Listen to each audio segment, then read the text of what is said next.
Alrighty, here we've got Baldur's Gate Dark Alliance being played on Nintendo Switch. So we've got options here. So we've got music, sound effects, controls, vibration, dialogue, text on or off, subtitles on or off, and damage text on or off. Okay, I'm gonna load save game here. So you can see, I've put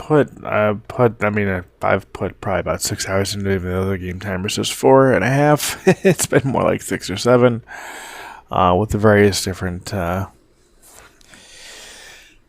I've been doing here. So, in this game, it's a third person, isometric style, role playing game. It plays similar to Diablo. It is local co-op. So you've got the left analog stick to control your movement. You've got the right analog stick to control your camera when it's available. X is to interact with save points and chests and things. I can't do that here. And so where I'm at here, I'm in this dwarven mining town. And I can go ahead and talk to the shopkeeper here where I can buy items, or buy weapons, armor.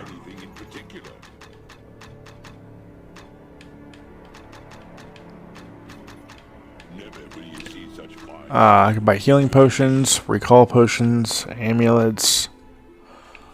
I'm level 9 right now as a human archer. And then here's your objective. And then here's where you apply your skill points when you get them. Or I can sell stuff. I'm going to sell some stuff here. I'm actually going to sell all this stuff here. I'll keep the shield. And then I will sell this amulet here. Oh. I'll sell rejuvenation potions if I don't need them. Okay, alright, so I sold all those. We're good. Okay. Alright, now. I sold some stuff. I'm going to go ahead and head into the mines. Our next objective. I can't do that here. Okay, so when you go into a dungeon area, like where I'm at now, I'm gonna go ahead and actually just attack these with my sword. So you have the A button to attack. You have the D-pad to switch weapons if you have multiple weapons, like I have a bow here, and I have a sword. And then you've got the Y button to jump, and you've got the B button to use whatever magic attack you have equipped, and the up and down arrow switches between the spells that you have. I kill this rat here. There we go. Let's save here. Okay.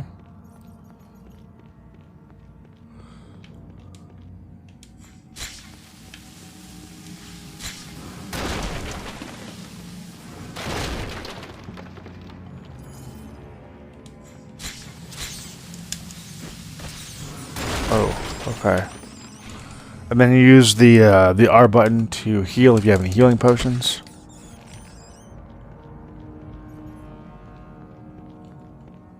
And you use the ZL button, or sorry, ZR button to block. And you use the ZL button to pop up your map.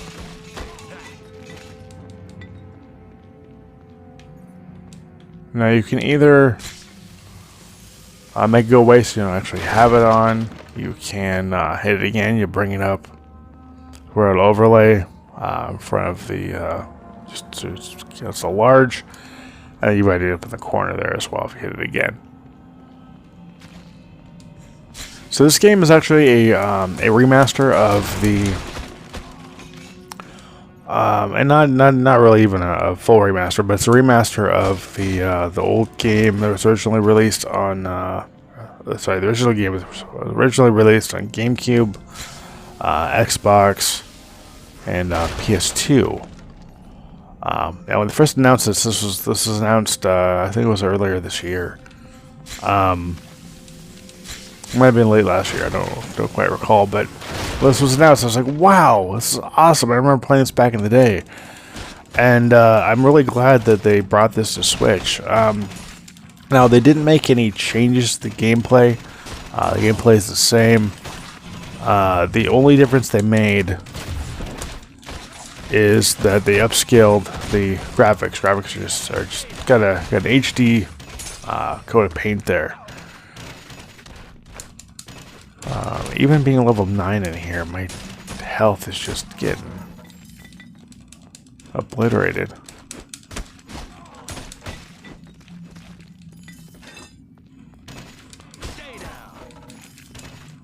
There we go. Okay. So yeah, this is announced. I was really excited to play this.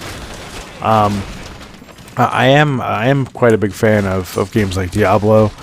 I've played quite a bit of Diablo 3, and I like this game a lot better actually than the Diablo 3 on Switch.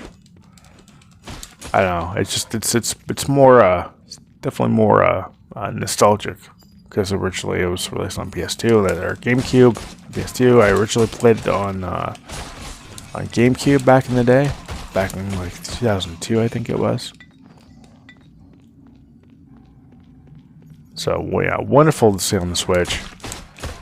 And if you guys like Diablo, this game's definitely worth checking out. If you played the original game back on the PS2, GameCube, original Xbox, and you got a PS4, Xbox One, or a Switch, you guys got to get this game. This game is totally worth it. I think it's like $30 in the eShop. It's probably relatively the same price across the board for the other platforms.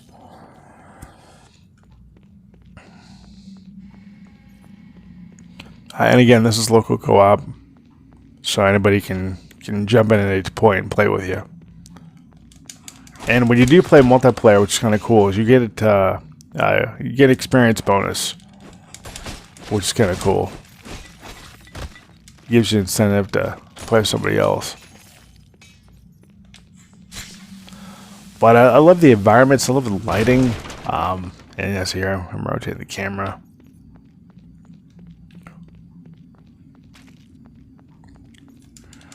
And the gameplay is a lot of fun too. Just kind of hacking, slashing your way through through the various areas. It's great.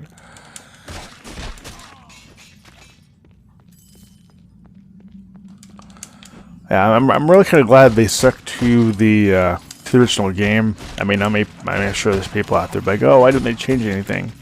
I'm glad they didn't. Yeah, sometimes when they change things, it's not as it's not as good of an experience as say the original game is. So I'm glad that it's stuck to its roots.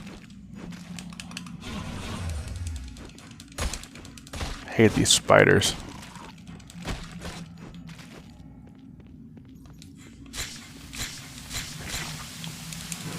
There we go. Oops. Now, one thing to keep in mind, I think you probably saw that, is the fact that sometimes you'll go to hit something and it won't quite make the connection there. What the?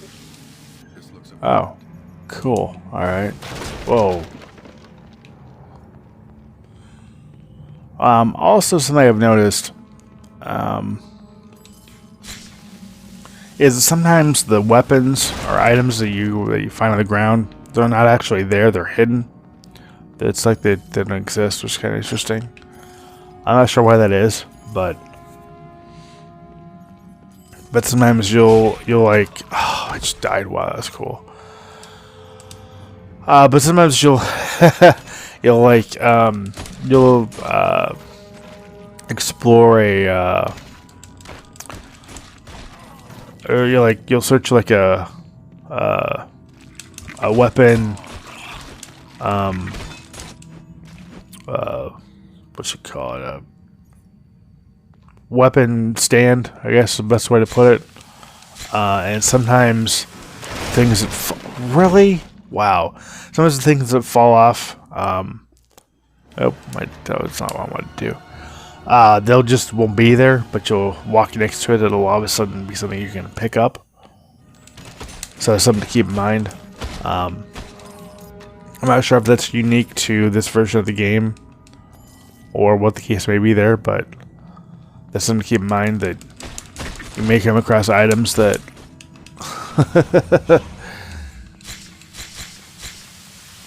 come on, there we go. They like, why are those invisible? Well, that's why the game sometimes isn't able to render them properly for whatever reason. Oh, and if at any point you want to get back to town, like let's say you have full inventory, or let's say you ran out of health potions. Oh, that was stupid. You can hit the pause button.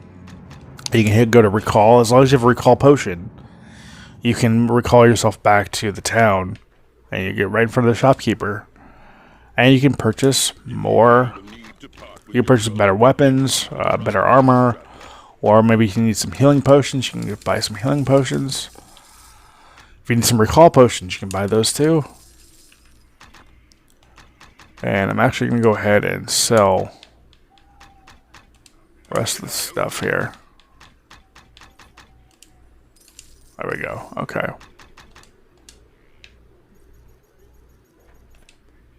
And I'm going to save. And I'm going to hit recall. And it'll take me right back to where I was in the mine, which is really cool. I like that feature. It's handy. Very, very handy. Oh, actually, I think I need to go up here. No, I already got it. Oh, there's gold up here, though. Oh, no, the gear's there. That's what it is. It's not gold. It's the gear. I need that. This looks important. Okay. Alright, so yeah. Overall, would I recommend the game? Yeah, I definitely would recommend this game to anybody that likes Diablo. You like the original game on the PS2. Pick this game up, you guys. This game is amazing. I want to thank Stride PR and Interplay, the publisher, for the review opportunity of the game. This game is amazing. I cannot recommend this enough, and I encourage you to pick it up for yourselves. So, link to purchase the game across platforms will be in the description below, as always. And if you liked what you see here, consider subscribing to the channel. We got some great stuff lined up in the future. And that'll do it here. I want to thank you for watching. Thank you for subscribing. As always, till next time. Take care and happy gaming.